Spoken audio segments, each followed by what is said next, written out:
Well, good evening, friends. Now, friends, tonight,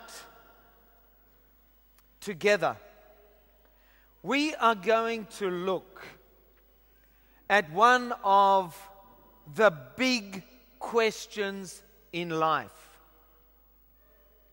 O tui pe hi aponi te tau lawe ai, pe wakai ai, ki he taha o ngahi whehui, matua ki mahuinga ki he moui. Who is responsible for the pain and the suffering that we experience? Ko haia o ku kaunga ki ai ai ngahi mamahi, ngahi yongo sia, o ku tau whehanga hangai pia moia. Friends, the question that is asked more than any other, wherever I go, I find this question that people ask. If God is love and God is all-powerful, then why is there suffering on our earth? Ko whehui ko nia ko wongona I he potu ko toa pe ko whanonga holoai, ka pau ko otua o ku ofa, ka pau ko otua mafia, ko e hānai ai uhinga o ku tau ke whehangahanga ai pia moe mamahi. Friends, sooner or later, all of us will ask this question: why am I or my family suffering? Pea e hoko mai I he wawe mai ke tau whakawhehui ai ko e hānai e uhinga o ku mamahi ai e ku moui pia mohoku whamiri. Who is responsible for the pain that I'm experiencing? Ko haia kune hanga o mai ai whahinga mamahi ko eni o ko lolotonga usia. And we ask ourselves the question, does God care? Pe taui kua o whehui ai e whehui ko eni o ku tokanga mai nai ai otua. Yuba City High School on the 21st of May, which was a Friday, 1976. It was a very special day for the 50 members of the Yuba City School Choir. Aho whalaite me aho ataha taha iwa whitono na e ai ha aho mawahe ki he toko ni manoa o e kauhiwa o e apiako ko eni. And it was a special day because they were going to give an exchange concert at the Miramont High School in Orinda. He kua manaki ke nau whanonga tō whakahoko ha konsertiva I he taha o e ngahi apiako. They were going to travel, you can see there Yuba City, they were going to travel from Yuba City all the way down here to Orinda. Ai te nau whanonga whakatonga mai me iupa o hau ki he kolo koini kuiai apiako ke nau whakahoko ai konsertiva koini. And that Friday afternoon, they were going to sing their hearts out and give a musical concert. Pea nau teu ke nau hiva aki mo nau loto I he konserti koini. But what they were really excited about was Orinda is just opposite San Francisco. And they were going to spend the weekend, once they'd finished their concert, they were going to spend the weekend in San Francisco. Aia ko feitu ko e kunau alo whakahoko ai concert hiva ko ni au tu ia hanga tu I Francisco pe kunau tu Amerie ko osi polo kalama hiva ko ni te nau ki eve ai ki he kolo tala ko ni. And so there was a lot of excitement as they got on their old school bus. Nau fia ba nau heka ai I he pasi ai apiakoni. And the choir master said to them as they were getting onto the bus, don't sing on the bus, you save your voice for the concert. I nau whakaheke ke pasi ko ni na whare iai he whaihiwa o na mouhiwa he pasi ki whakatolotolonga ho moure o kouhi ko concert hiwa. And his wife was going to travel on the bus with the students and he was going to drive his car. Tamai e whanonga hono waifi pe mo e kauhiwa ka e whakauri atuia alo atuia I he ne motoka. And as they were traveling along, they pulled off into a rest area. They stopped beside the highway. Pe na wafe ai ka feitu ke nau ki malolo ai pe me he halalahi koini. And the bus driver said, I need to get some petrol, I need to get some fuel. Pe hang e talange he whauri pasi fe mau halolo. And so they decided that they would turn off at the next exit off the highway, drive into the nearby town there, and they would get some petrol, some fuel for the bus. Pea nana wafe ai ki hawheitu e lava ke whakatau pea mea ai lolo koe ni. Now, as they came to the turn off to get the petrol, what they didn't know is that one of the bands that kept the brake working on that bus had snapped. Pea koe taha ngahi reta koe kune hanga ko mapure koe ta ofi e pasi talamai nai motu ia. And the brakes on the bus were not working. Kai ke toi ngawe ai ta ofi koe ni. And as the driver came to leave the highway and take the sharp turn at the exit, he pushed down on the brake and nothing happened.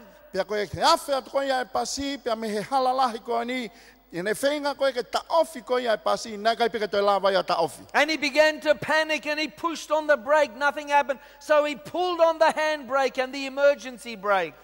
Pea ne whai whenga koe ni, kune ongoi kua puputu, e ne whai whenga ke pamu ate ta ofi, ne ala atu ke ta ofi ni mama, ne whenga ke ngawe ke ta ofi whakawawewave koe ia e pasi. The exit was 30-kilometer-hour exit, but he was traveling at about 70 kilometers an hour in the bus. Pea koe a whenga ia koe ni, whie mauia ke lere pe i he kilomita e tolu noa he hoa, ka koe ni kuawhi atu ia i he kilomita e fitu noa ki he hoa. And the back of the bus swung out and it went over the edge of the exit and it crashed down and landed on its roof. Pea talamai koe taumuri koe ia pasi ia na toi e ki tua pea na toi ia pasi koe ni ki he tawhaki. It fell about 10-15 meters. Talamai na toi he maolunga koe ni pea me iolunga. And the roof of the bus was just crushed. Talamai na to aki ai ato koe ia o e pasini. And soon the police and the ambulances came. O mai e kau polisi pea mo e kau tokoni whakawawewave. They tried to turn the bus back up again. Nau whenga ke nau hanga furihi hake ai pasi koe ni. My friends, the Yuba City High School bus crash, 29 of those passengers were killed.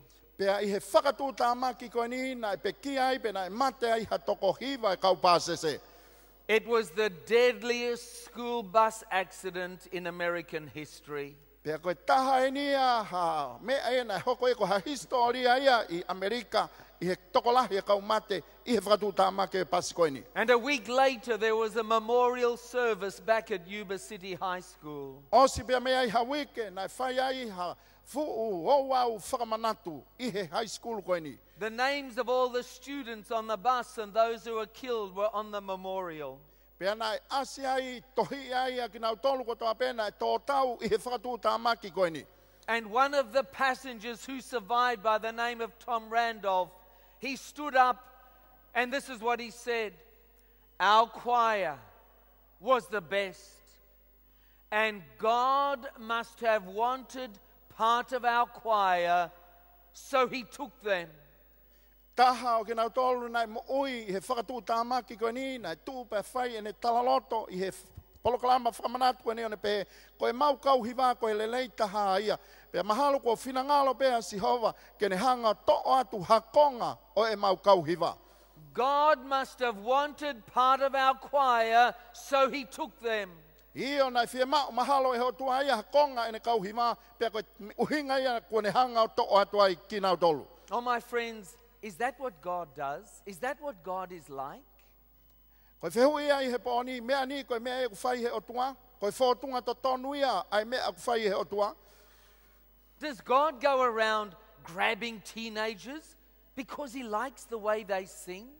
Mea ni o ku alu holo holo ai otua ke ne hanga to'o hake, ai mo uia e to'o tupu ka pau ne saia ke ave ki nau tolu. You see, friends, with all his myriads of angels who are noted for their singing, does God have to come down and take our choirs away from us? Ka pau o ku hanga he toa o mau hakau angelo tokolahi au pito o ku nau hima mo whakawhetai ki ai. Mea ni ku ne toi whie mau ke haere mai o ne to'o hakonga o ki tau tolu. Is that what God is like? Mea ni koe tuunga ia o ku iai ai o tua. You see, friends, when they did the investigation into the accident, they began to tighten bus laws, they tightened bus driver laws, they redesigned the off-ramps. Their investigation showed that there was no driver error. The reason for the accident was that broken rubber band, that broken compressor belt that cost just $2. Pea taimi ka na nau whai e whakatotolo ke he whakatūtāmaki koe nina e kamata ke nau toi whakamamawha e lao ke ngahi pasi, lao ke kau whakauri, iai mo e toi whakatūtū whaau ke ngahi tahi whakatoa pe, pea toton pe ke o toi iai hawhi halaki ai whakauri ka koe paloparema koe ni koe fo ileta ki he ta ofi koe ia na e mau mau. Friends, let me ask you again, does God go around breaking compressor belts on buses? Mea ni, koe whaunga ia ai o toa ke ne alufano holo pe ne hanga o motuhi ai ngahi reta ko ia o ngahi ta ofi o ngahi basi. You see, friends, we live in a broken world and we see a lot of pain and suffering around us. Just watch the news at night or read the newspaper, and every day we hear of pain and suffering in our world. And many of us every day experience pain and suffering in our lives. Io koe mamani koe ni kua mau mau, iai ai mamahi, iai pe mongo sia, tau wakai ki he television e pe me ngahi newspaper, ai ngahi talanoa whikawak pe me tunga ko ia, oku iai a mamani iha honi. Pain, suffering, and death. They are so hard for us to understand. Whaingata ke tau hanga mahinoi, ai ongo sia, ai mamahi pia moe mate. We need to blame someone. Tau whemau ke tau hanga tua ki hataha. And God seems so handy. It's so convenient to blame God for all the pain and suffering we experience. Pea hange koe kumu matango fuange ki a te ke tau toluia, ke tau hanga oha ke a tua ki he otua. But my friends, when tragedy strikes, too often we say, God, why did you do this to me? Pea ku whaingo fuange, i he taimi ku hoko mai a whaingata, ke tau hanga hake ki he otua pe tau pe, otua, koe hana ia mea koe ke whaia ia mea ni kia te au. But my friends, is that fair? Is it fair to blame God when things go wrong in our lives? Ka o to tonu nai ke tau hanga tua ki ai otua I ngai whehala ki oi mo ui koe ni. And more importantly, is it right to blame God when things go wrong in our life and we experience pain and suffering and death in our family? A mea koe kumatua ki mahu I ngā o ku to tonu nai ke ta hanga tua ki ai otua I he taime ku hoko mai ai ha whakatamaki mo ha whaingata ki ho o mo I mo ho whamiri. How should we understand pain, suffering, and tragic death? How do we explain it? How do we understand it? E lava ke tau whakamatala I whewhe mo mahi noi ai taime ku hoko mai ai ai ongosia mo mamahi pia mo mate whakatūtāmaki. Well, you know, my friends, every culture on earth, every religion on earth, every nation on earth has to deal with this issue. Pain, suffering, death. Everyone around the world. Kua pau pe ke whai he ngahi whanua ma ngahi pure anga ko toa pe mo ngahi lotu pe pehe ke ngahi ulu nganga whakawhanua ha mea ki he ngahi mea koe ni o whekawaki pe mo mamahi pe mo ongosia ku tau to whangai. And it's interesting to do an investigation and find out how other religions and cultures and nations explain pain, suffering, and death. Pea ku whia mau ke whai haki whekumi ia, anga whewhea e whaunga koe, o e ngawe atu koe a ngahi whunga waka, ma ngahi lotu kehe, whakawhea ngai koe ki he mamahi, pea mo ongosia, pea mo mate. Take, for example, some of these religions. We'll have a look at them tonight. You see, all human societies have known suffering and evil. Every one of them. Pea koe tōnga takitaha I he society, kuna o sianga pe nau tolo o iloi, ai mamahi koe ni pea mo ongosia koe o kutau whehangahanga I pea mo ia. And they've all had to come to grips with these issues: pain, suffering, death. Pea ku whia mau ke nau hanga ke nau toria o tari mo mahinoi, ai taime ku hoko mai ai mamahi, pea mo ngosia, pea mo mate. And so they've tried to find answers. Pea nau whekumi ai ke mau hatari ki he whehui ko ia. They've tried to find explanations. Pea nau whenga ke mau hangahi whakamatala ki ai. And so, my friends, let's look at some of their explanations tonight. Ka tau wakai mua ki he ngahi tari mo ngahi whakamatala ko ia te nau hanga o mai he poni. Take, for example, the Hindu religion. It was founded in 1500 BC. It's founded in India. 900 million people belong to the Hindu religion. Tau sia mua ki he lotu whakahintu na kamata ia I he tau tahanima no noa ki mua ia kalaisi ma'u ia pena kamata I India pe ko nau toko lahi ko hiva ngau miliona. They are the third largest religion in the world, and they have their own religious text or books called the Vedas and the Sutras and so forth. Ko e whikara tolu ia e lotu lahi taha I mamani o nau ngau e aki a ngahi tohi ko eni o ku asi atu I he la. And so, friends, here you have nearly 1 billion people. And how do they understand pain, suffering, and death? Ko honau toko lahi whakaofi atu e ke taha piriona. Ka koe whehui koe I he pōni o ku muanga whewhe e nau mahi no I koe ia ai ongo sia ai mamahi pia moi mate. Well, my friends, in the Hindu religion, suffering and pain is explained essentially as payback. Aia I he nau tui koe mamahi ia o ku malawa ke whakamatala ia I he whaunga hange koe hatotongi whakafoki ki hataha. Every experience of suffering is understood in terms of karma, the universal principle by which all actions of the past are balanced with the present. Aia ki hono whakamatala I koe I he ngahi a usia koe o e mamahia o ku nau ngau ea ke whuirea koe kama koe nau sio ke ngai tefti to I mooni whakamamani lahi ke ngahi mea koe ku hoko koe I he ane a whi mo I kua hiri kua pau pe ke palanisia mo ngahi mea koe ku hoko koe I he ahoni. And so in a Hindu family, if a 3-month-old baby girl is killed or dies of some disease, then the people believe that it is happening to this family because in the past, someone in this family has done something terribly wrong. Aia ka pau e ai haki I pepe ia I he whamiri kua mate. Ko e nau tui ke ai, mahalo pe I he ane a whi mo I kua hiria, na e whai e hataha I whamiri ko ni, ha mea aku matuaki, whehala ki mo oni. Or if they see a beggar in the street who's crippled or who's got leprosy, then they believe that he is suffering because in his past, in the life, during his life, he has done some evil and bad things. And so now he is being paid back and he's having to suffer. Pea ka pau kuia ha tangata eki, kune kore he halapure anga, mauia he kiria ufanga whakatapu, e mahino mai me tunga koe kune ia, na ia e whihala kia, I hene mo ui, I he ane awhi.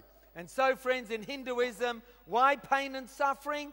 Because you deserve it, because it's deserved. Aia I he tui whakahintu ia, koe taime o ku whehanga ngai, pea me ongo sia, pea mo e mamahi ia, koe mea pea ku whemau, keke au sia ia, koe hiko tunga, homo I he ane awhi. And so, my friends, that's how 900 million people who are Hindus understand pain and suffering. Ai e koe whaunga I hono mahino I koe ia, e he futoko hiva ngau miriona, hintu koe ni, ai mea whekawaki koe ia, pea mo e ongo sia, pea mo e mamahi. And then, friends, there are people who belong to the Buddhist religion. They are Buddhists. Ai au kai ka ngā tai tau hiki mai ki he lotu whakaputa. Buddhism also was founded in India around 500 BC. Ai ena kamata ia I India, whakafuafua ke tau nima ngau kimu ai a kalaisi. There are about 360 Buddhists in the world. 360 million Buddhists in the world. Ki he toko tolu ngau wononoa miliona o e me mipa o siasko ni I mamani. It's the 4th largest religion in the world. Ai a koe whika wha, lahi tahai a lotu koe ni I mamani. And they have their own sacred books as well. Pea kui ai pe nau whahinga tohi whakalotu pe ia ake nau tolu. Now, friends, if you're a Buddhist, how do you understand suffering? Suffering is an illusion which we must train ourselves to see. Aia koe whahinga whakakaukau he nau sia koe whakauhinga I mo mahino I ai mamahi. Koe whahinga whakakaukau e nia to tonu ke te whakoi kita ke te whinga ke te malawa o mamata to tonu ki he tūnga ko ia. Our experience of suffering, they believe, is intimately related to our desire or affection for the things of this world. And so suffering to a Buddhist is related to desire. Aia he tui whakaputa ia koe mamahi ia o ku whakawhekau aki ia ki he anga koe e tau whakaamu. Pea ka pau koe tūku ngai e tau ngahi whakaamu mo mea koe ku tau ofa ki ai I mamani o ku ai ene whekau aki pea mo mamahi. And so if I desire a full stomach, then starvation will feel like suffering. Aia ka pau koe ku whakaamu ia, hu whanga whakatapu ke umakona, tā ku mahino mai koe fie ka ia, koe konga ia oe ongo I oe mamahi. Or if I desire love, then the death of my wife will be a tragedy and cause suffering. Aia ka pau koe ku whakaamu ke u ofa, ka koe hoko mai koe e mate ki hoku ofa anga ia, e hoko ia koe whakatuuta amaki ia. And so, friends, if I desire wealth, then bankruptcy will cause me suffering and be a disaster. Aia koe ku whakaamu ke tū maari ia e hoko rewa, ai masiva e makai ke te haseniti I he panke koe whainga mea ia e hoko ai whakatuuta amaki pea mo whainga taa. And so, my friends, in Buddhism, how do they explain pain and suffering? Pain and suffering to a Buddhist are the result of our desires. Aia koe tui whakaputai nau mahino I koe ia ai mamahi pea mo e ongosi a ia koe e ola ia o e ngahi mea koe o kutau anaua mo whakaamua ki ai. And so the solution to pain and suffering for a Buddhist is remove all your desires and then all your suffering will end. Pea koe soloma anga koe ke hanga koe e nau tui ke o te e au sia ai ongosi a pea mo e mamahi koe whengai ke to'o atu ai ngahi mea koe kutau whakaamu ki ai. And so then what is the understanding of Muslims, Islam, to pain and suffering? How do they understand it? How do they explain it? Whewhenai ai tui koe ia ai muslimi pea mo islamik. Hanga whewhe nau mahino ia ai ongosia pea mo e mamahi. You see, friends, Islam was founded about 622 AD. It was founded in Mecca by their prophet. There are about 1.3 billion Muslims in the world today. Nai kamata whahinga lotu ia koe ni meka I he whawhawhua ta uono ngea ua hirianga pekia ka laisi peko nau toko lahi koe toko taha poini tolu piriona katak. It's the second largest religion in the world. Aia koe lotu whika ua lahi taha enia I mamani. And their Bible or their text is called the Quran. Pea koe nau tohi tapu kui koe Quran. For Muslims in Islam, everything that happens in history is determined. Everything is controlled by the will of Allah or God. Aia koe ngahi mea ko toa pe ku hoko mai ia ki mamania o ku mapure I mai pe ia e honau o tua ai ngahi mea koe ke hoko mai. And so, friends, events which cause suffering, such as a plane crash, a war, a deformed baby, it's all the will of Allah, of God. Iai ha whakatuta amaki, ha wakapuna mo hatau, pe ko ha, ki pepe ku whanau I mai, o ku kai kakato, o ku hoko kotoa pe enia, I he mea koe ku loto kia I honau o tua ko ala. And so all Muslims believe that anything that happens to them, if they have a car crash, if someone is killed or murdered, it's God's will. Aia koe hape ngahi whakatuta amaki a ku hoko mai ki he whahinga tui a koe ni, koe nau tui, koe whinangalo pe koe loto pe ia honau o tua. Now what about, so for Islam, suffering and pain is explained, it's the will of Allah, it's the will of God. Aia I he tui whakaislami e nau mahino ia e mamahi mo ongosi a ia, koe whinangalo pe ia pe koe loto pe ia a honau o tua. What about atheists, people who do not believe in God? How do they explain pain and suffering? Kai whewhe na ia kakaia kui kai ke nau tui o tua. Hanga whewhe ke nau hanga whakamatala ai mamahi pia mai ongosia. Well, for people who don't believe in God, suffering is just natural. Everything that happens in the world, whether it's good or whether it's bad, it's just the inevitable consequence of chance. It's just bad luck. Aia koe tuia e whainga kakaia koe ni koe mea koe ia o whakanatula tatau mai pe, tatau ai pe pe koe hae mea ku hoko mai, pe koe lelei, pe koe kovi, o ku whakanatula pe ia a ene hoko mai. And so, friends, for an atheist, someone who doesn't believe in God, there is no evil. If you experience an earthquake or rape or cancer, it's just bad luck. It's all just natural, a natural part of being a human being on this earth. It's all just due to chance. Aia ka pau, o ku hoko mai hangahi mea ia hange koe mofui ke pe koe kansa, pe koe whakamalohi, pe koe hangahi mea ia koe ia, koe nau tuia nau tō, koe ke aha mea kui koe kovi, he koe mea pea whakanatula, pea kau kovi pea ka te koe, i he taime ku hoko mai hangahi mea koe ia kia te koe. So suffering, pain and death, these are the world views on pain and suffering. For a Hindu, suffering is payback. For a Buddhist, suffering is caused by our desires. For a Muslim, suffering is the will of God. For an atheist, suffering is just natural, it's bad luck. Aia koe angai nia si o whakamamani lahi whekawaki mo ongo sia, pia mo mamahi, i he hindu, talamai ka te ki tau tolu, koe ki totongi whakafok pea, mea nā ke whai, i he tui whakaputau, talamai koe mamahi, kamata pea, pea kutupunga pea, me ngai mea ke whakamua ki ai, i he tui whaka-islami, mamahia, koe whilangalo pea, koe loto honau otua, pea koe toko tahata e tui otua, talamai, o ku whakanatula, ai mea kotoa pea, o ku hoko mai ki re koe pea mau. Now, friends, by comparing these different worldviews on suffering, I want to show you tonight why I believe that the Bible's explanation of suffering is the most logical and the best explanation that there is in the whole world. I want to tell you, friends, that God's explanation of pain and suffering is the most comforting, it is the most reasonable, and it is the very best explanation that there is. Peka pau te tauhanga whakawhehana ke ngahi tui koe ni ko tau osi lawe ke ai e malawa ai ke u whakatua atu i he pōni. Koe whare i koe mo e whakamatala koe ko o mai e he wholofola. Koe whaunga lelei taha pe ia. He kune o mai ai whie maari e ke re koe pea moau. I he taimi koe u tau whehanga hangai ai pea mo e ongosia pea mo e mamahi.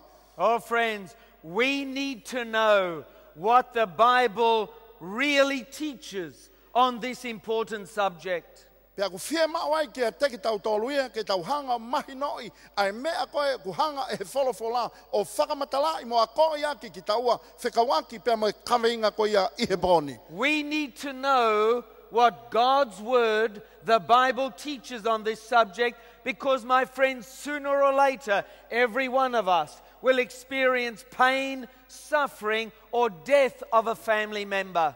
He kono uhinga ko whea mau ke tauhanga mahi no ia ia whakamatala ai wholofola. Pe kua ke o si au si ia pe hoko mai he wawe taha ha o whehanga hangai pe mo ongo sia, pe mo mamahi, pe mo mate. You see, friends, we need to get it right.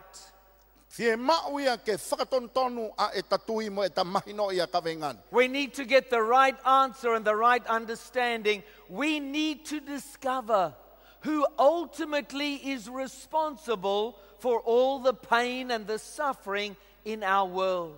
Pe aku whie mau ia ke ta mahi no I pe ta hanga I loi ai tari ko ia ko haia kune whai ai mea aku whakatupunga ai ongosia ai mamahi pe mo mate I hota mamani. Is God really responsible for the pain and the suffering that we see around us? Te tau tukua ki nai ai o tua ki he ongosia mamahi pe mo mate kune takatakai ki tau tolu.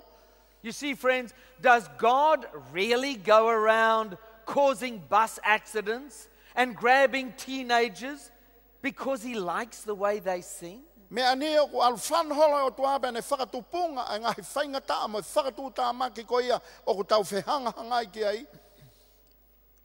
Friends, what is God like? Pea koe whehu ia o kuanga whewhe ai otua. Is God responsible for the pain and the suffering we experience? Wi ai nai ha kaunga ai o tua ke ngai whaingata a koe utau whehanga hangai mo ausia. Well, my friends, there's a very easy way to find out. Whaingo fua o bita e whaunga ke tahanga o ilo ia e tāri koe ni. A very easy way to find out if God is the one who causes us all our pain and our suffering. O kung whaingo fua nai ke tahanga o ilo i o pehe, koe o tua nai koia kune hanga whakatupunga mai, ai ongo sia pe moi mamahi koe o utau whehanga hangai pe moia. And my friends, that is by taking a look at Jesus Christ. Pea o ku whaingo fua ke mau e tāri koe ni I he tā wakai to tonu kia Sisu Kalaisi. You see, friends, Jesus came to this earth to show us what God is like. He nai uhinga ai hifo mai a Sisu ki mamani ke ne hanga whakaha I mai o ku whewhe ai o tua. Jesus said in John chapter 10 and verse 30, I and my Father are what? Are one. Tala mai he kosperia sone ma he ongo fuluves tol noa o ku mataha pe mo e tamai. And so, my friends, if you want to know what God is like and what He does, then take a look at Jesus. Ai e ka pau ta fie mau ke ta hanga iloi. Pe ku whewhe o tua mo mea koe kune whai. Fie mau ke tau sio kia Sisu he te tau iloi a ia. Jesus prayed here in a few chapters further on in John chapter 17 and verse 5.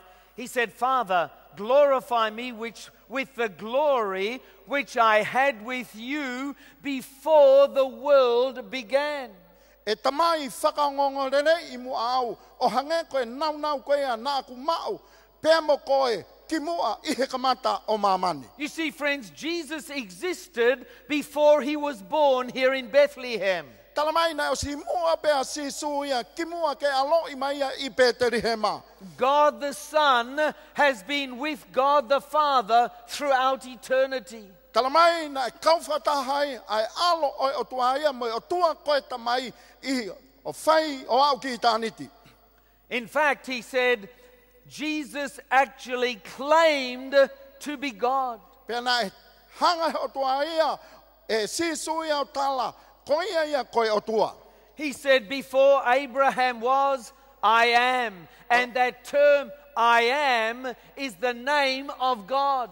Ia o talamai ki mua ia e palhame nā ku iai pe koe huafa ia taha ia ngahi huafa o ku ai pe ia ki he o tua. And then, of course, here in the first chapter of John, it tells us very clearly, in the beginning was the Word, and the Word was with God, and the Word was God.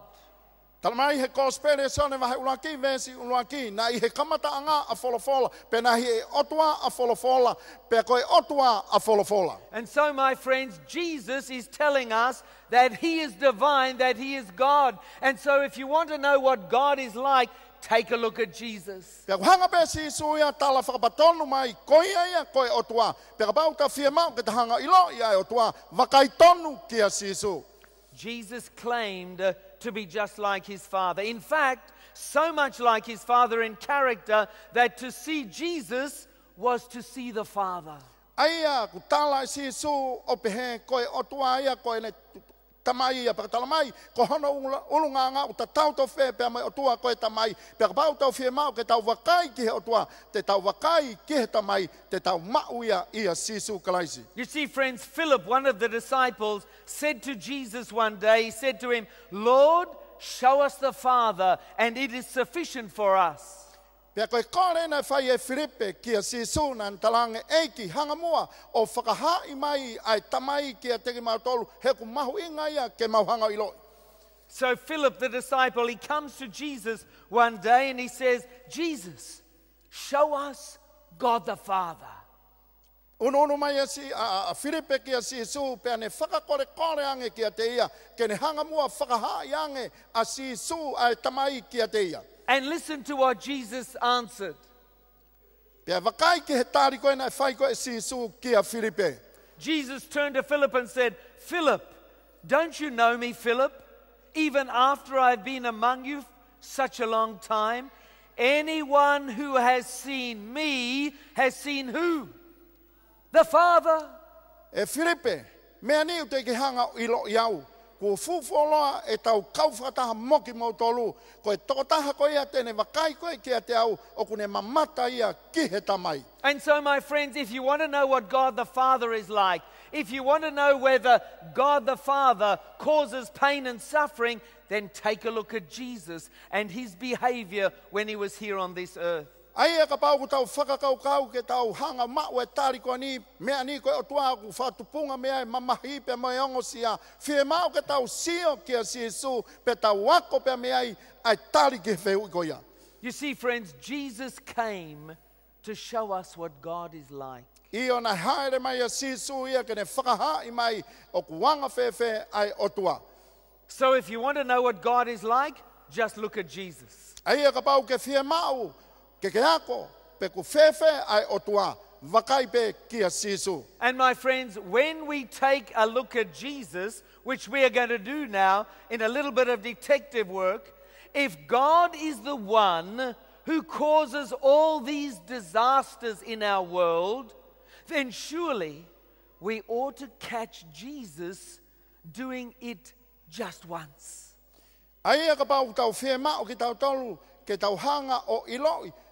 Pe koe otua nai kune whakatupunga ngahi whainga taa koe ni kua pau pe ke tau ilo e ki tau tolu o ku hoko ia ihe mo ui koe ia a Sisu, nai hoko ia mo ia Sisu. But you know, friends, when we read the Bible, we find that Jesus went around making people well. He healed the blind. He raised the dead. Those who were sick and suffering pain, Jesus made them well. Ka mahino mai me tau hanga koe ia laua e wholofola ia, koe ngāwe ni koe na e whai e Sisu ia, na ne whakaa ai kui, na ne hanga whakotu ai mate, aia koe ne ngāwe na e whai, koe ne o mai ai moui ki he mamahi. My friends, nowhere do we read of Jesus going around causing anybody pain or suffering. In fact, Jesus did just the opposite. He made people well. He took away their pain and suffering.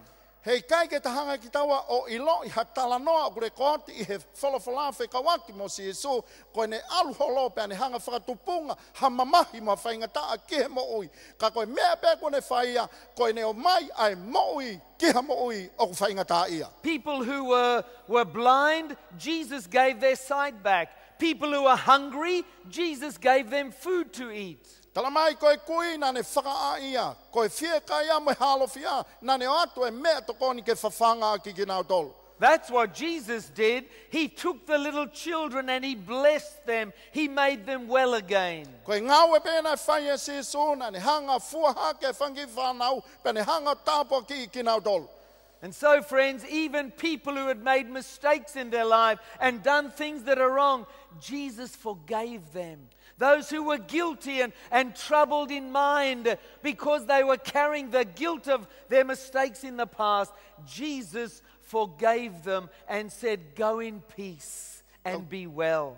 Hau peke a tēnā tolu koe ngahi whehalaki I he mo'ui, ongo I halaia I he mo'ui, talamaina e hanga e Sisu o whakamore ki nā tolu, pea o atua I e talamonu ke nā whoki I he nonga pe mai merino. Wherever people were sick, Jesus made them well. He healed the blind. People who were crippled, He made them walk straight again. People who were in a fever, Jesus took it away. People who were suffering, Jesus took their suffering and pain away. Pea koe ngahi whakautua kotoa pe hu whanga he whakatapu, nau whotu mai aki ki e Sisu, talamaina e malama e Sisu, ke ne hanga o to, ai ongo sia o mo'ui, pea moi mamahi ko ia o mo'ui. Oh, friends, Jesus heals, Jesus loves, Jesus forgives. That's what Jesus was like. He cares. Io o kutokanga mai a Sisu, he na e whakamoui, na e ofa, na e whakamore a Sisu, aia koe na tula ia o Sisu. If Jesus is like God the Father, if to see Jesus is to see the Father, then He too cares. God cares about you. He cares about me. He cares about your family, your children. He cares about each and every one of us.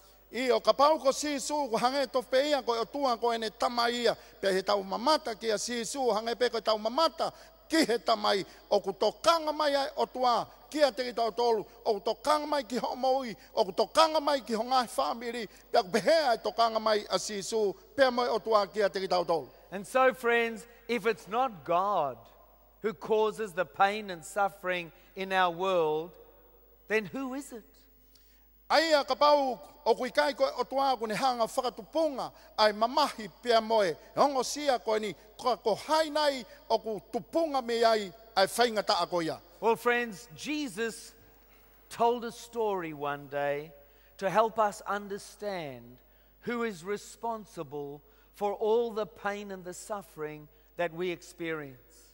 Tala e si suha tala noa ke whakamahino iai ko haia o ku makatunga ai ai ongo sia pa moe mamahi ko ia o ku tau whehangahanga i pia mo ia. Let me read it to you. He put another parable before them, saying, the kingdom of heaven may be compared to a man who sowed good seed in his field. Ko e tala noa ko ni, tala mai ka te ki tau tolu, ko e tala whakatata ko ni o ne pehe, ko e pureanga o he wani, o ku hange to whia hatangata ku ne alawatu ke ne hanga, o tūtui ha tenga lerei I he ne ngowe anga. But while his men were sleeping, his enemy came and sowed seeds among the wheat and went away. So when the plants came up and bore grain, then the weeds appeared also.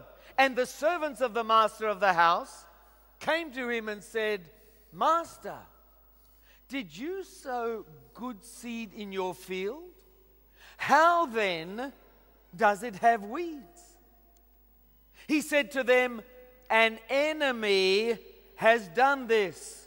So the servants said to him, then do you want us to gather them? But he said, no, lest in gathering the weed, you root up the wheat along with them. Let both grow together until the harvest, and at the harvest time I will gather the weeds first and bind them in bundles to be burned, but gather the wheat into my barn. And so here Jesus tells a story about a man who is planting his crop. He is sowing his seed. Tala noa ni ki ha tangata nai, ko e tangata tūtū I eni na ni hanga tūtū I e tenga le rei ki hene ngowe. And he tells us that the landowner sows good seed in his field. Pea ko tokotaha ngowe ko ni na ni hanga tūtū I e tenga le rei ki hene ngowe. But weeds grow up, weeds appear. Ka e tupu hake ha tenga kovi a whakataha pea mai tenga le rei na ni tūtūi. And the landowner's workers or helpers, the servants, they are surprised to see weeds in the field because they saw the landowner only sowed good seed. So how come there are weeds here? Na e fu o vare o bito e ne kau ngā we I he taimi ko e na tupu hake ngowe ko ni pe na whakawhehu ia ko hai nai nai hau o tō ai tenga kovi ko ni hiriange ko tenga le reipe na mauhanga tūtui. The landowner tells his helpers that it's his enemy who sowed those weeds. Pea talanga rewa e he pure ki he ne kau ngā we ko nau ngā he whiri ko ia nai hau o lulu ai tenga kovi ko ia. The helpers say to him, well, to the landowner, shall we pull up all those weeds that are growing in the crop? Shall we pull them out? Whakatu atu rewa e he kau ngā we te mau alunai o taaki ai tenga kovi ko eni. The landowner says, no, no. Wait for the harvest to pull the weeds out. Oua tatari pe ki he utu tau ko e taimia e toki taaki ai a kau kovi ko eni. The landowner says the weeds and the crop, the good seed, they must grow together until the harvest, and then they will be separated. Tuku pe ke na tupu whakataha ke pe, pea toki whai ai utu tau e toki whakamamahe iai. Jesus wants to make sure that his followers understand the story. So he himself gives the interpretation in the plainest language. Whakapapau e sisu heni e mahinoi e he kau whanongo ai talanoa koe ni koi aina ne hangarewa o atu ai ngahi whakamatala mo ngahi ririu whekau aki pe mai talanoa koe ni. And here, my friends, in this story, Jesus is telling us who is responsible for the pain and suffering in our world. Pe ai he tala noa koe ni kuhanga i sisu o tala whakapatonu mai ai, ko haia e toko taha, ko ne hanga o mai ai ongosia, pe moe mamahi ki hota mamani. And so he tells his disciples what it all means. He answered, the one who sows the good seed is the Son of Man. The field is the world, and the good seed is the sons of the kingdom. The weeds are the sons of the evil one. And he goes on and he says, and the enemy who sowed them is who? The devil. The harvest is the close of the age, and the reapers are who? The angels. Just as the weeds are gathered and burned with fire, so will it be at the close of the age. The Son of Man will send his angels, and they will gather out of his kingdom all causes of sin and all lawbreakers, and throw them into the fiery furnace. In that place there will be weeping and gnashing of teeth. And then the righteous will shine like the sun in the kingdom of their Father. He who has ears, Jesus says, let him hear. And so, friends, here Jesus tells the story about a farmer who goes out and he sows good seed. He plants his crop.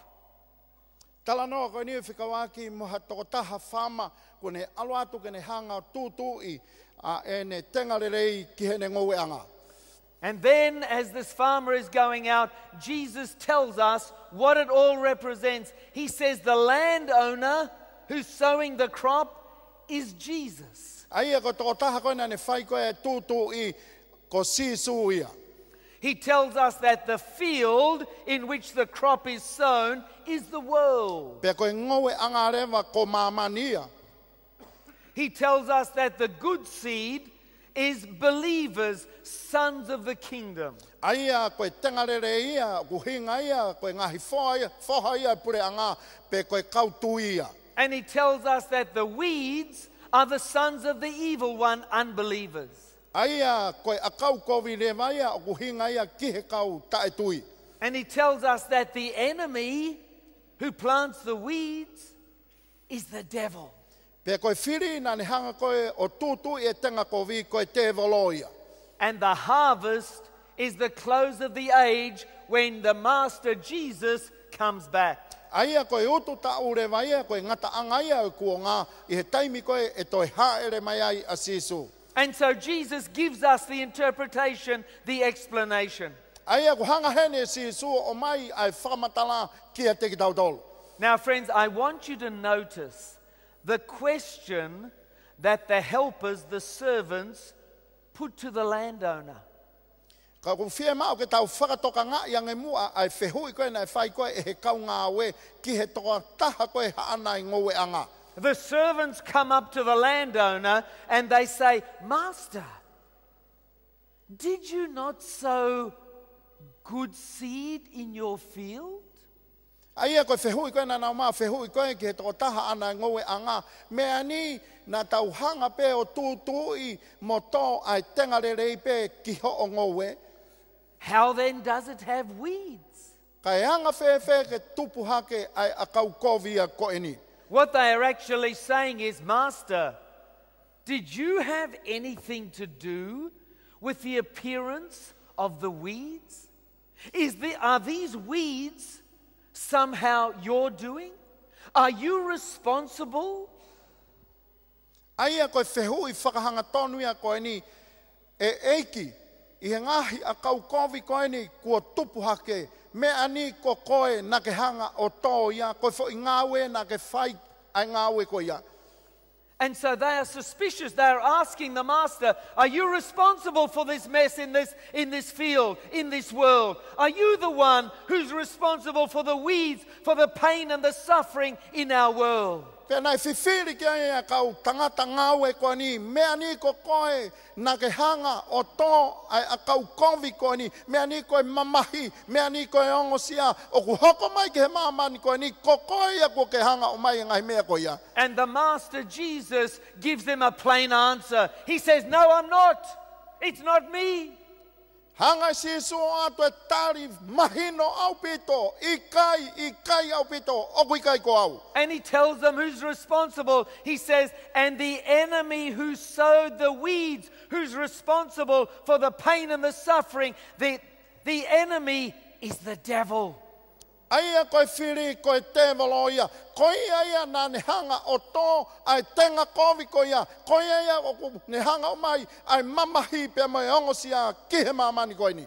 The Master, Jesus, says, no, it's not me doing this. Someone else is responsible for sowing the weeds. An enemy of mine has done this. It's the devil. Ia o kui kai ko awia, koe toko taha ke he ia, na ne whai ai tūtū i ko ia, o tupu hake ai a kau konvi ko ia, koe whiri aia koe te walo ia. Oh, friends, Jesus tells us who is responsible for pain and suffering. Ia o hanga e sisu hene o mai a tari, ko hai ia, ne hanga o mai, ai mamahi pia mai ongosia. Over and over again, my friends, God's Word, the Bible, identifies the culprit of pain and suffering in our world. Ia o tau hanga, e he wholofola ia whakamatala I mai ki a teki tau tolu, ai tūkunga koe koe ai mamahi, pia mai ongosia koe I hota mamani. My friends, let the Bible tell us the truth, because the Bible leaves us in no doubt about who is responsible for the pain and the suffering in our world and in our lives. Tau whakata pe mua ai wholofola, ke ne hanga tala whakapatonu mai ai mooni ki a teki tau tolu, he wikai ke hanga he wholofola ia, o whakatu mai ha mea ia, ke tala iai. Tala e ta whakakaukau, whekaui aki pia mai ongosia, pia mai mamahi koia, o ku hoko mai I hota mamani. You remember the story of Job? Job was a follower of God. He was a just man. He was a good man. And Job was doing really well in life. He had a good business. He had a big family. All was going wonderfully well. But then one day, all of a sudden, disaster struck. Disaster after disaster ruined his life. Mahino au pito pe ko siope ia, koe tangata ia ai otua, koe tangata hanga tonu, koe tangata whaito tonu, tangata talangofua ki he otua, kai whakafoki whape, kua hoko mai ai whakatamaki ki a siope. And Job loses his business. Remember, one disaster after another. He loses his business. He faces financial ruin. He loses all his money. His children are killed. Imagine, in one accident, all his children are killed. Hoko mai e whaingata a kia siope, more ai e ne pisinisi, more ai e ne paanga, more ai a e ne whanau, pia o mai ai a tūnga, whakatamaki moni, whakasosiare, ki he mo ui koia a siope. And so he faces one disaster after another, and it becomes a social disgrace. Then he loses his health. Can anything else happen?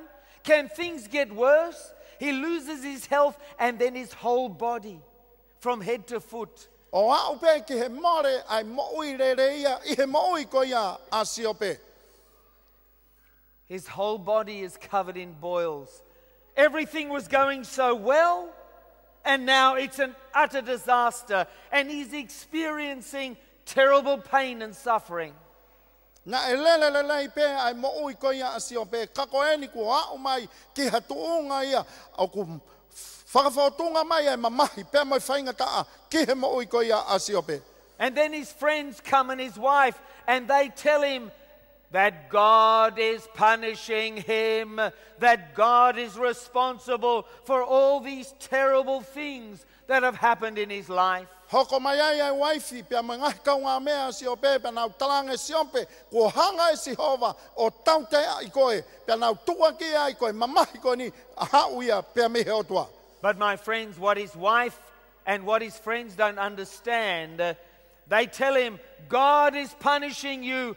God is the one who is causing you all the pain and suffering. Kai ke mahino ia ki he waifi pe mangahi kaunga mea ko ia o siope I he nau tua ki ko o tua kune hanga o tautea I ko ia kune whakatupunga ai ongo sia pe mai mamahi ko ni ki he mo ui ko ia siope. But my friends, what they don't understand is what is going on behind the scenes. Ka koe mea koe kui kai ke mahino ki a teke nau toluia ai mea koe puri koe o kui kai ke nau mamata mo wakai ki ai. They don't understand that there is a conversation going on between God and Satan. God and Satan were having a series of conversations. Koe mea koe na kai ke mahino ki a teke nau toluia koe whepo tala no aku koe I he waha koe ia o setane pea moe otua. Satan said to God, Job, he only serves you because you look after him and are good to him. He is only good and worships you because you protect him and you bless him. Satan said, listen, you take away his possessions and you know what he'll do? He'll reject you. Pea ka whepo tala no aki koe ni talanga e se tāne ke o tua o ku whaito tonu pe tauhia koe a siope kia de koe ko hia ku ke hanga toka ngai ko hia ku ke hanga malui hanga tō e ne koloa pea te ke wakai ke tunga koe e ia ia mo uia siope. And so God gave Satan permission to go ahead to try and take away everything that Job had, but he must not touch Job himself. Whakatae ho tua a sentane kene aluatu, kene alas, kene to'o e ngahi mea kotoa pe, nai mau e siope, taha pe mea, ne kai whakatae ho tua ke ala ke ai, koe mo ui ko ia a siope. And so, my friends, Job experiences all of these tragedies as Satan causes all these problems in his life. He loses his business. He faces financial ruin. His children are all killed. He becomes a social disgrace. Aia ku ha mahino mai rewa, ki he mea koe nai whai koe he te volo, koe ia nei hanga o mai, a ngahi whakatamaki koe ia, na e au sia koe e he mo ui koe ia a siope. But through it all, my friends, he remains faithful to God. And so Satan comes back to God to talk about Job. Ko toa ngahi mea koe ni, nai kei tū mau whai to tonu pea siope ia ki he o tua, pea ko toi whoke atu rewa se tāne ki he o tua. Satan says, if Job experiences some pain, if I can just attack him and cause some pain, then he will curse you, God, and he will turn away from you. He won't have anything more to do with you. Ka pau pe, e au sia e siope ia, haongo sia pe moha mamahi, tene ta whoki rewa, kene whakamala iai koe o tua, pea tene ta whoki mea te koe. And so, after facing the loss of his business, financial ruin, losing his children in a tragedy, facing social disgrace, now look what happens. He loses his health and he has boils all over his body from his head to his feet. Imagine the pain and the suffering that he's experiencing. Koe ni ko au sia e siope, more ai mea kotoa pe, nane hanga o mau. Pe koe ni ko au mai o alasi a hono sinomo ene moui na ufiufia e he whakatamaki ko ia koe hangatamaki hu whanga he whakatapu. But my friends, Job remains loyal to God.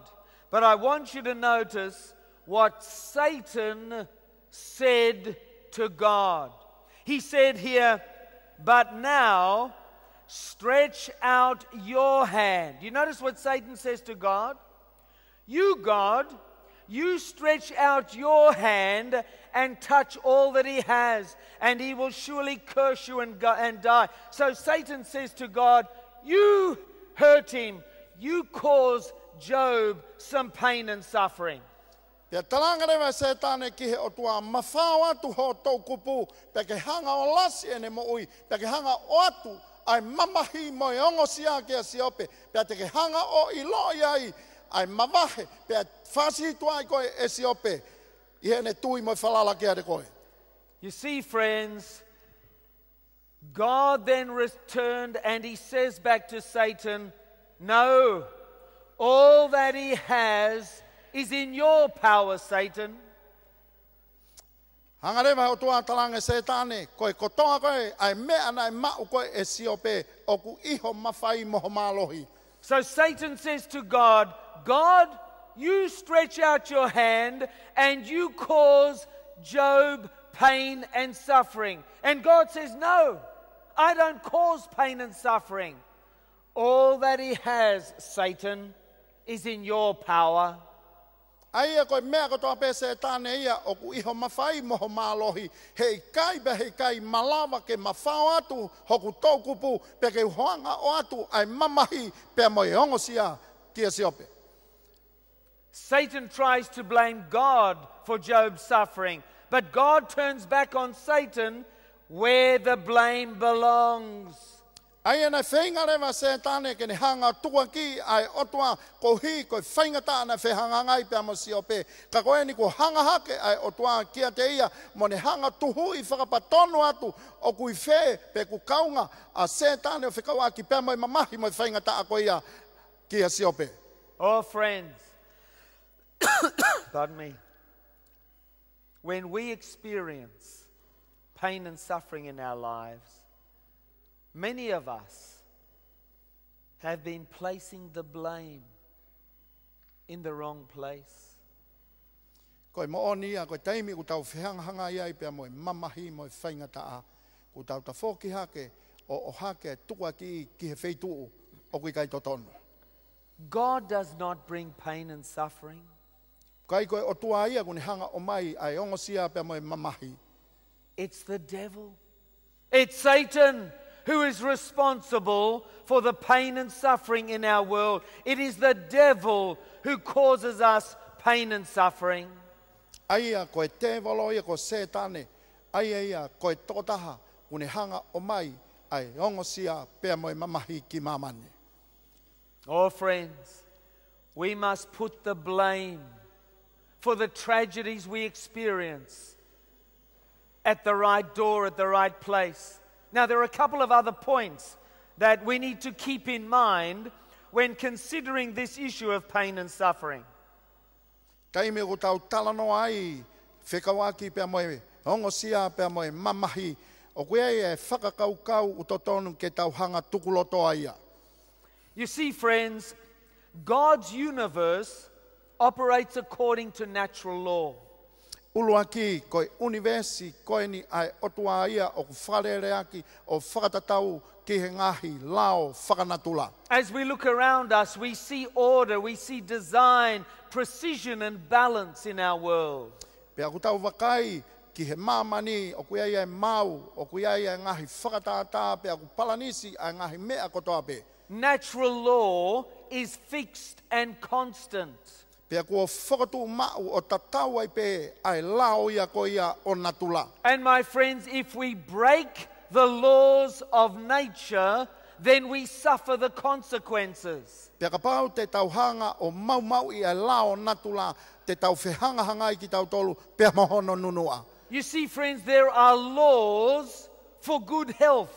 And Dr. Kumar has been sharing with us the principles or the laws of good health. Pea kuia ia tuunia ki he mo uirerei, whamore ki he tōke tāke o mai a ngahi whakahinohino ko ia ki a teke tau tolu. He has explained very carefully that these health principles outlined in the Bible, if we follow those health principles, we will have good health. Pea kune hanga o mai kakato a ngahi tefto I mo oni whakawholofola ko ia, ka pau te tau mui kakato ki ai, koe mo onia te tau mau ai mo uirerei. But if we don't follow those health principles, then according to the law of nature, we will suffer bad health and we will experience pain and suffering. Aia ka pau he kai ke tau mui ke ngahi whakahinohino ko ia, ku tau whakawhepaki ki tau tolu, a ngahi tuuni ko ia na tula, pea ko mere vai hoko ia, te tau mo ui mahamahaki, pea te tau wongosi ai pea mo mamahi. You see, friends, when we use our power of choice to disobey the laws of nature, we bring pain and suffering on ourselves and on our families. Aia ka pau tau ngawe ake e malohi o whiri ia ke tau talangata ai ke ngahi tūtūni mai lao koia na tula ku tau whakaata ke hoko mai rewa ai ongo sia ia pa moi mamahi ki he tau mo'ui. You see, friends, the laws of the universe are for our own good and protection. Aia koe lao koia o universia o whakatau mua e ki he rerei pe mahono malu i a ki tau tolu. And those laws of nature, they affect good and bad alike. Pea koe ngahi tūtūni koe ia e ai ene uesia ki he rerei pe moe kovi o tatau, whakatou tatau loua. Let me give you an example. Pea koe whakatata ki ai eni. Can you see that tower there? That is the highest building in Sydney. Aia ku asi ai whare maolunga taha koe ni I sene. Now, if a bad man, a criminal, climbs up that tower and jumps off, what will happen to him? What will happen to him? He'll be killed. He'll die. Because the laws of nature, the laws of gravity, will smash him on the ground down below. That's what will happen if a bad man climbs that tower and jumps off. Pea ko si ha mahino pe me ai ku kia ia ka pau koe tangata whaihia, whakakaukau ke kakawhutaua maolunga koe ni, pea ne puna me ai, o si mahino pe hono I kua ngā, kua pau pe ke mate ia. Now, friends, let me ask you another question. If a good man climbs up that tower there and jumps off, what will happen to the good man? Exactly the same. He will die. It doesn't matter whether you are good or bad. If you break the laws of nature, you suffer the consequences. You experience pain and suffering. And my friends, too many of us break the laws of nature and we blame God for the consequences. Aupe ki ha toko tahala. Lotu mo onia toko taha sai mo hangarerei whakakaukau ke kakawhutaua koe ni pea ne whakakaukau ke puna pea me ai e iku pe ke he iku anga tatau ko pau pe ke mate aia koe lerei mo kovi e hoko mai pe ai whaingata mo ongo sia pa tau hanga ke rewa ke tau hanga tukua ki ai otua. My friends, too many of us are breaking the laws of good health, the principles that God has outlined for us in the Bible. And when we break those principles, we suffer the consequences.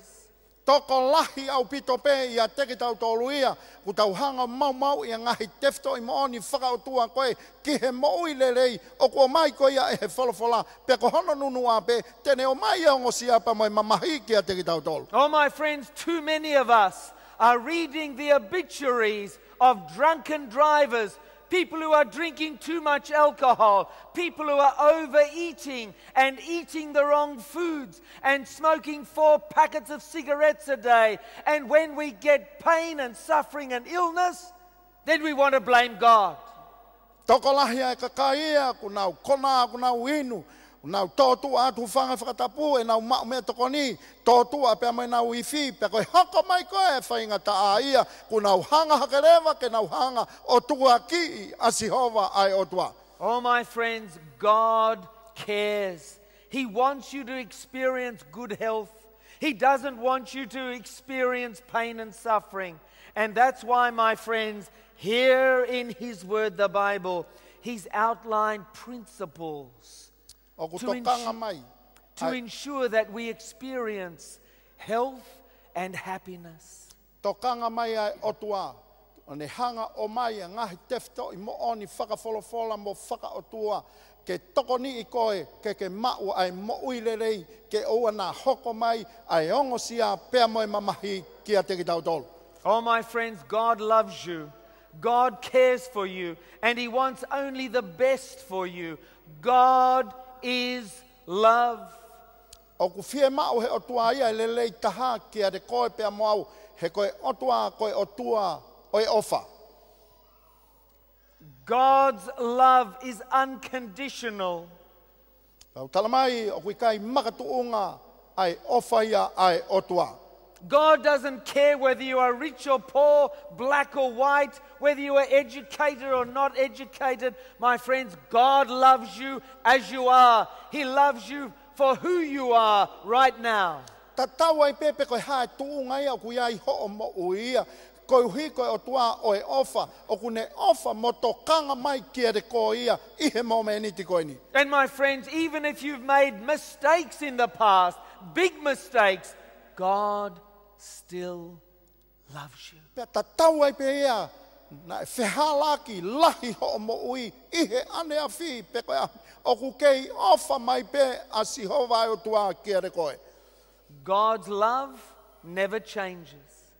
Kai peke ai haririu ia ihe ofa ai otua. He loves you with an undying, never-ending love.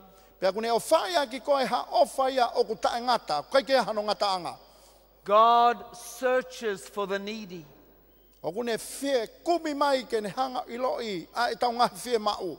His love searches for those who are experiencing pain and suffering in their lives. Pea kune whie kumi mai ke a teke nau tolu koe kuna wau sia a e ongo sia pea moe mamahi ihe nau mo ui. My friends, God's love puts others first. Koe ofa ia ai o tua kune hanga e ia to mua whaka mua ai ni ke he kia te ia. God's love is all-giving. Koe ofa ia o tua ia koe whaki kotoa. And my friends, God wants you to experience His love. Pea ku whie mawai e he o tua ke ta hanga usia a ene ofa. Because, my friends, God cares and He wants only the very best for you. He koe o tua ia ku tokanga mai pea ko hono whina ngalo ke ne tona ke lele I taha. You see, friends, we live in a war zone. There is a battle taking place between good and evil, between God and Satan, and you and I are involved in this battle. God wants you to have life, to have health, to have happiness, and to have eternal life. Pea ko hono mo onia ku tau lolo tonga mo uini I he sone o e whepaki ko e ni. Tala mai whepaki ai lelei mo e kovi. Whepaki ai e waha a koia ai otua pea mo setane. Kai he taimita tau pe o kune whie mau kene hanga whaki atu ai mo ui kia re koe pea mo. Oh, my friends, God only wants the best for you. Pea koe whina ngā loia ai otua ki he taha kotoa pe ia te ki tau tolu. He wants you to give your life to Him. He kune whie mau ke ta hanga whaki a e ta mo ui kia te ia. Because He knows that's the only way that you can find true happiness. He kune hanga ilo I koe taha I whaunga pe ia ke ta mawai ai whia o kumooni. Oh, my friends, the devil will try to lead you away from God with all sorts of temptations and offerings.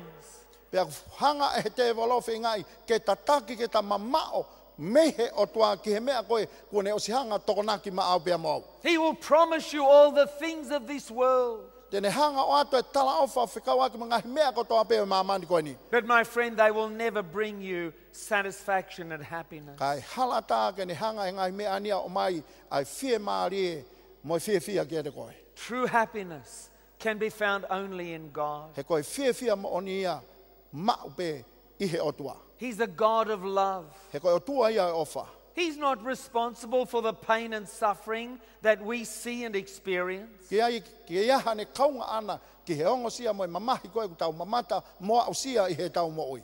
My friends, one day soon He's coming back to this world to put an end to pain and suffering forever. Ngahi kaunga mea kua waweni pe ke toi whoki mai a si so ke ne hanga whakangata e mamahi ko ia o lau I tāniti. And He's going to create a new world where there will be no more pain, no more suffering, no more death, and no more tears. Hanga whakatopu ai ha mamani o whaou, kai toi ai haongo sia, kai ke toi ai ha mamahi, he kai toi ai ha mate. And my friends, God wants you in His kingdom.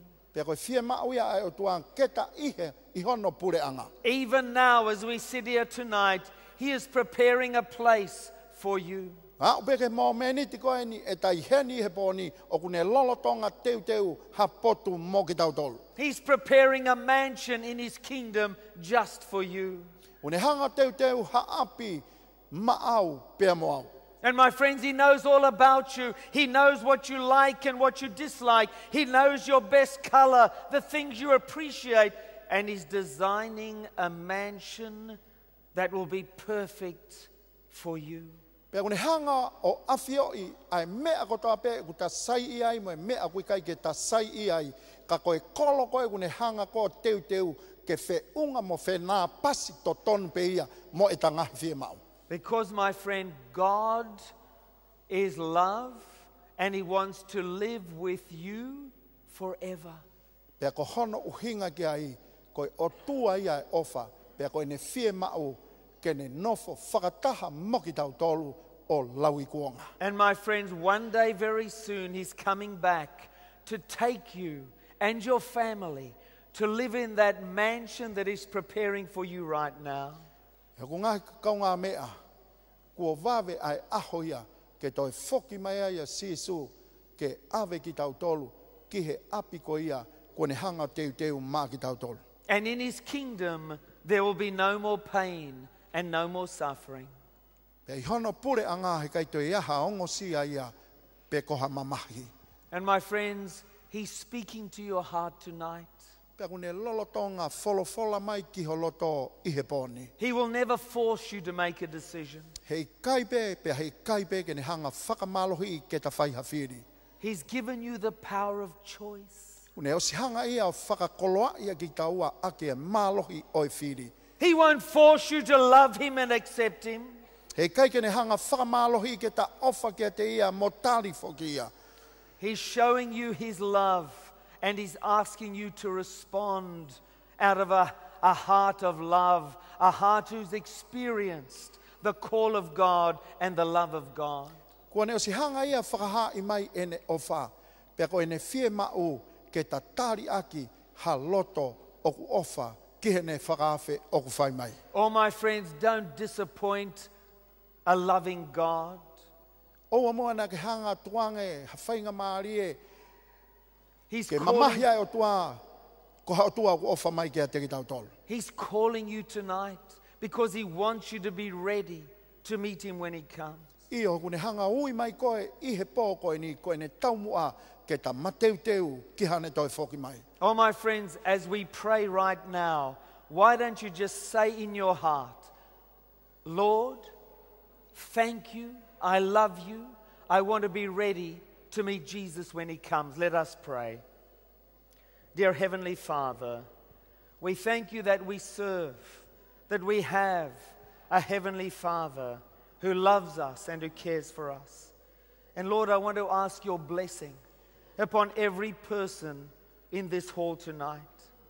For Father, every one of us wants to be ready to meet Jesus when He comes.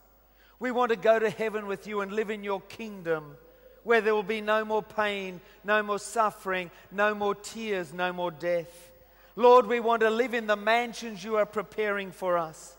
We want to live forever with our families in your paradise. Grant each one of us here that privilege tonight. May each one of us, with our families, be ready to meet Jesus when He comes. For this is our prayer in Jesus' name. Amen. Good night, friends. May God bless you.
Eki, e tatau ai pe, te mau kei mui mui atu pe. Ko e tukupa ia e pō koeni, he ku mau fie mao, ke mau mateu teu, ki he aho te ke toi foki mai siso, ke mau no foi, ai api nau nau ia, ko ke hanga o teu i. Kerese o tau e ko siso klaisi, o whalahi ai o tua ko tau tamai, whiohi pia moe lau maari e mā oni oni, ke ihe whakatahania o nā hiri, kai whaibe o tai ngata. Emeni.